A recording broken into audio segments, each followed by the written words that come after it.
નમસ્કાર મિત્રો, કેન્દ્રના પંચાયતી રાજ મંત્રાલયે પંચાયત રાષ્ટ્રીય પુરસ્કાર માટે આ દેશના 42 ગામડાઓની પંચાયતોને પસંદ કરી.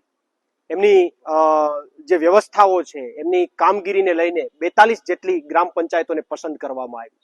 પણ દુઃખની બાબત એ છે કે જે વાઇબ્રન્ટ ગુજરાતની વાતો થાય છે, જે ગુજરાતના વિકાસના મોડલની વાતો થાય છે, અને ગુજરાતના વિકાસના મોડલને લઈને સમગ્ર ભારતમાં મત લેવાની વાતો થાય છે, એ ગુજરાતમાંથી આ કેન્દ્રની આ મંત્રાલયે એક પણ ગ્રામ પંચાયતને પસંદ નથી કરી. 42 માંથી 42 માં જે પુરસ્કાર આપવાની વાત છે 42 ગ્રામ પંચાયતોને, એમાંથી એક પણ પંચાયત ગુજરાતની નથી. આ દુઃખની વાત છે. અને દુઃખની વાત કરતા પણ આ વાત આખી ખુલ્લી પડી છે કે કેન્દ્રની સરકારને ગુજરાતની એક પણ પંચાયતમાં વિકાસ નથી દેખાયો, સ્વચ્છતા નથી દેખાણી, એમના પેરામીટરો નથી દેખાયા, એટલા માટે એક પણ ગ્રામ પંચાયત ત્યાં પસંદ નથી થઈ.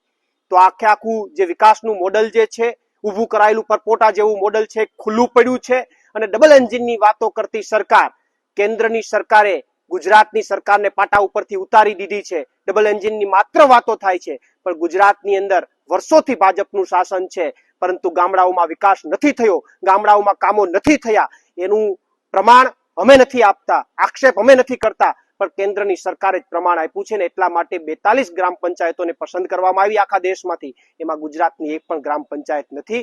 ત્યારે હું ગુજરાતની સરકારને પણ વિનંતી કરું છું અને ગુજરાતની જનતાને પણ આહવાન કરું છું કે આવો આવનારા દિવસોમાં પરિવર્તન તરફ આગળ વધીએ. પ્રવીણ રામ, પ્રદેશ ફ્રન્ટલ અધ્યક્ષ, આમ આદમી પાર્ટી.